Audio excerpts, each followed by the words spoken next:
शुभोदय विद्यार्थियों, मैं हूं ए अन्नपूर्णा, आपकी हिंदी प्राध्यापिका।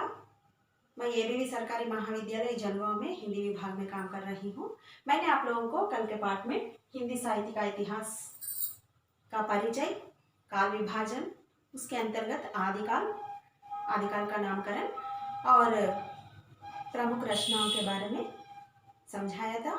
आज के पाठ में मैं आदिकालीन राजनीतिक स्थिति, सामाजिक स्थिति और धार्मिक स्थिति के बारे में समझाऊंगी। आदिकालीन राजनीतिक स्थिति में देखा जाए तो थानेसर नरेश हर्षवर्धन का समय सन 606 से शुरू हुआ था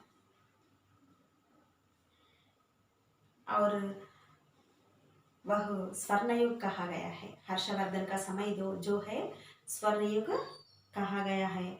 अपनी योग्यता तथा पराक्रम के बल पर उन्होंने उत्तर भारत का अधिकांश भाग को उसके अधीन में कर लिया। उन्होंने अपनी पराक्रम और योग्यता के बल पर उन्होंने उत्तर भारत के अधिकांश भाग को अपने अधिकार में कर लिया था। वह स्वयं साहित्य प्रेमी थे और उन्होंने विद्वानों और कवियों को आश्रय देते थे। उन्होंने अपने सभा में विद्वानों और कवियों को आश्रय देते थे। महाकवि बाण उनके राजकवि थे जिन्होंने हर्षचरित की रचना की थी। वह अत्यंत उदार तथा सहिष्णु भी थे। हर्षवर्धन अत्यंत उदार होने के साथ साथ सहिष्णु भी थे। सन 645 को इनकी मृत्यु हो गई। इनकी मृत्यु के पश्चात उत्तर भारत अनेक लघु राज्यों में विभाजित हो गया। वर्धन साम्राज्य जो है हर्ष के मृत्यु पर्यंत अनेक लघु राज्यों में विभाजित हुआ है। हर्षवर्धन के शासनकाल में चीनी यात्री ह्युआनसांग भारत यात्रा के लिए आए थे। भारत में यात्रा करने के लिए आए थे। उन्होंने वर्धन साम्राज्य की समृद्धि का विस्तृत अंकन किया है। उनके ग्रंथ में वर्धन साम्राज्य की समृद्धि के बारे में उन्होंने विस्तृत रूप से लिखा था, किंतु इसके पश्चात अंतर्गत तथा बाह्य कलह के कारण देश की संघ शक्ति जो है वो क्षीण हो गई। हर्षवर्धन के मृत्यु के बाद राज्य की संघ शक्ति जो है वो क्षीण हो गया और देश खंडित एवं विशृंखल हुआ। देश अनेक छोटे छोटे लघु राज्यों में छोटे छोटे भागों में खंडित हो गया और उसके साथ ही विशृंखलता भी बढ़ गया। दिल्ली में तोमर, अजमेर में चौहान, कनौज में गहरवार, गुजरात में सोलंकी, मालवा में परमार तथा बुंदेलखंड में चंदेलों का शासन था। वर्धन साम्राज्य जो है इतने भागों में विभाजित हो गया है। दिल्ली में तोमर राजाएं और अजमेर में चौहान, कनौज में गहरवार, गुजरात में सोलंकी, मालवा में परमार तथा बुंदेलखंड में चंदेलों का शासन था। इन राजाओं में अपनी मान मर्यादा के लिए परस्पर वैमनस्य था। उपर्युक्त सभी राजाओं में अपनी मान मर्यादा को लेकर वैमनस्य थे। उन्होंने इनका शौर्य जो है व्यक्तिगत मर्यादाओं की ही मापदंड बना रहा। इन लोगों ने देश की एकता के लिए नहीं, राष्ट्रीय भावना के लिए नहीं, सिर्फ व्यक्तिगत बातों को लेकर, अपनी मान मर्यादाओं को लेकर हमेशा आपस में लड़ते थे। एकता क्षीण हो गई। आपस में एकता नहीं थी इन लोगों के बीच में। वह राष्ट्रीय संगठन का निर्माता नहीं बना। जाति हित की अपेक्षा व्यक्तिगत स्वार्थ की भावना का महत्व होने के कारण देश की रक्षा की दृष्टि से यह युग संघर्षपूर्ण रहा। इन लोगों ने राष्ट्रीय संगठन का निर्माता नहीं थे। इन्होंने जाति हित की अपेक्षा व्यक्तिगत स्वार्थ के कारण व्यक्तिगत स्वार्थ की भावनाओं को महत्व देने के कारण यह युग, यह समय बहुत संघर्षपूर्ण रहा है। इसका लाभ विदेशी आक्रमणकारियों को प्राप्त हुआ। हाँ, इसका लाभ विदेशी आक्रमणकारियों को हुआ। जब हम आपस में लड़ते हैं तो दूसरों को मौका मिलता है। ठीक इसी तरह यहाँ पर भी हमारे देसी राजाओं के बीच में जो वैमनस्य थे, वो मतभेद थे, उनका इस्तेमाल करके विदेशियों ने हमारे देश पर आक्रमण किए और उत्तर भारत में निरंतर यवनों के आक्रमण होने लगे। ईसा की 10वीं शती के अनंतर मोहम्मद गजनवी तथा मोहम्मद गोरी ने भारत पर आक्रमण कर देश को ध्वस्त किया। हाँ, उत्तर भारत में निरंतर यवनों के आक्रमण जारी रहे। यवन मतलब विदेशी लोग। इन राजाओं के बीच में जो भी वैमनस्य थे, जो भी मतभेद थे, उसका लाभ विदेशियों ने उठाने लगे और इसलिए उत्तर भारत पर निरंतर यवनों के आक्रमण होने लगे। 10वीं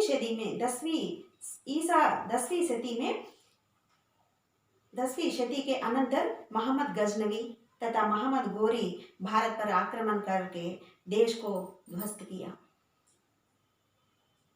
देश की दौलत जो है उसको लूट लिया। अनेक प्रकार के नष्ट पहुंचाए भारत को उन्होंने। राजपूत राजाओं में परस्पर वैमनस्य था, उनमें राष्ट्रीयता की भावना का अभाव था। वे एक दूसरे के शत्रु बनकर आपस में युद्ध करते थे। राजपूत राजाओं के बीच में परस्पर वैमनस्य था। उन्होंने एक दूसरे के शत्रु बन गए और राष्ट्रीयता का भावना अभाव था उनमें। राष्ट्रीयता भावना का अभाव था और इस कारण एक दूसरे के शत्रु बनकर आपस में लड़ रहे थे। और भारतेंदु हरिश्चंद्र की इस संबंध में पंक्तियां उचित प्रतीत होती है।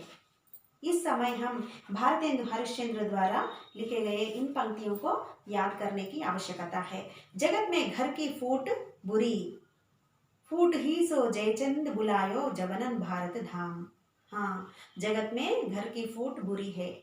जगत में, इस संसार में घर की कलह जो है वह बहुत बुरी है। इसी कारण, इस कलह के कारण ही जयचंद्र ने यवनों को बुलाया भारत में अपनी मदद करने के लिए। पृथ्वीराज चौहान और जयचंद के बीच जो वैमनस्य है, इस कारण उन्होंने दूसरों को मतलब विदेशियों को हमारे देश में बुलाया। इस प्रकार लिखा था भारतेंदु हरिश्चंद्र ने। ये क्या होगा ऐसा करने से? दूसरों को मौका मिलेगा। हमारे घर के फूट जो है, हमारे घर के खलल जो है, हम घर के सदस्य एक दूसरे से लड़ने लगते हैं तो दूसरों को, पड़ोसियों को मौका मिलता है। ठीक उसी तरह यहाँ पर भी हमारे देशी राजाओं के आपसी फूट, आपसी कलह जो है वो विदेशियों को मौका दिया। उस समय विवाह वेदी युद्ध भूमि में परिवर्तित हो जाती थी। डॉक्टर रामकुमार वर्मा के अनुसार देश की शांति रक्तधारा में बही जा रही थी। हाँ, उस समय विवाह वेदी भी युद्ध भूमि में परिवर्तित हो जाती थी। राजकन्याओं को शादी करने के लिए भी आपस में लड़ते थे।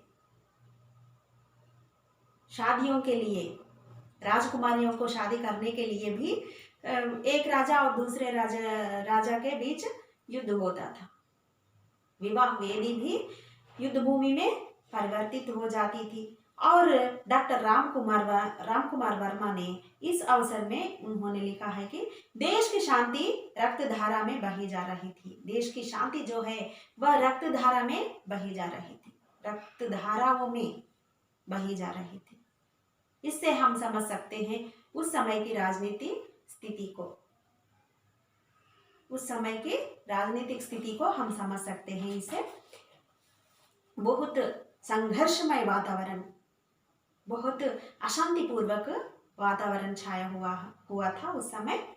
यह है राजनीतिक स्थिति, आदिकालीन की राजनीतिक स्थिति जो है इस प्रकार है। अब सामाजिक स्थिति को देखेंगे हम बच्चों। राजनीतिक स्थिति का देश की सामाजिक परिस्थितियों पर भी प्रभाव दिखाता है, बहुत गहरा प्रभाव दिखाता है। जनता शासन तथा धर्म दोनों ओर से निराश्रित होती जा रही थी। जनता जो है शासन से भी और धर्म से भी, क्योंकि यवनों के आक्रमण शुरू हो गए। उन्होंने मंदिरों पर आक्रमण करते थे। भारत के अधिकांश लोग हिंदू है, लेकिन विदेशी लोग जो है वो गैर हिंदू है, इसलिए वो लोग हमारे देश पर आक्रमण करते थे और हिंदू मंदिरों पर भी आक्रमण करके उनका ध्वस्त कर देते थे, लूटते थे। इसलिए जनता उस समय के जनता जो है उधर राजनीतिक स्थिति में शासन से भी और धार्मिक से भी वो लोग निराश्रित होते जा रहे थे। सामंत सरदारों के भव्य राजगृहों में आश्रित चारण कवि उनकी वीरता के गान से उनका उत्साह वर्धन करते थे। सामंत तथा सरदारों के भव्य राजगृहों में, सामंत और सरदारों के राजगृहों में उनके आश्रित चारण कवि लोग जो है उनका गुणगान गाते हुए, उनके वीरता का गुणगान गाते हुए उनके उत्साह को वर्धित कर देते थे, उनके उत्साह को बढ़ाते थे। लेकिन विवाह आदि अवसरों पर श्रृंगार परक रचनाओं से उनका मनोरंजन करते थे। विवाह आदि अवसर पर श्रृंगार परक रचनाओं से, श्रृंगार परक कविताओं से उनका मनोरंजन भी करते थे। समाज में उच्च तथा निम्न दो वर्ग थे। उस समय के समाज में उच्च तथा निम्न दो प्रकार के वर्ग थे। और उस समय के तत्कालीन सामंती परिवेश का यथातथ्य चित्रण रासो काव्य में निहित है। इसका मतलब है तत्कालीन सामंत राजाओं का स्थिति जो है वो रासो काव्यों में चित्रित है, यथातथ चित्रित है उसका रासो काव्य में। समाज में बहुपत्नी तथा स्वयंवर प्रथा होने के कारण राजपूत राजा अपनी वीरता के दर्प में शौर्य प्रदर्शन के लिए राजकन्याओं का अपहरण करते थे। समाज में बहुपत्नी तथा स्वयंवर प्रथा प्रचलित था। इस कारण राजपूत राजाओं ने अपने शौर्य प्रदर्शन के लिए राजकन्याओं का अपहरण करते थे।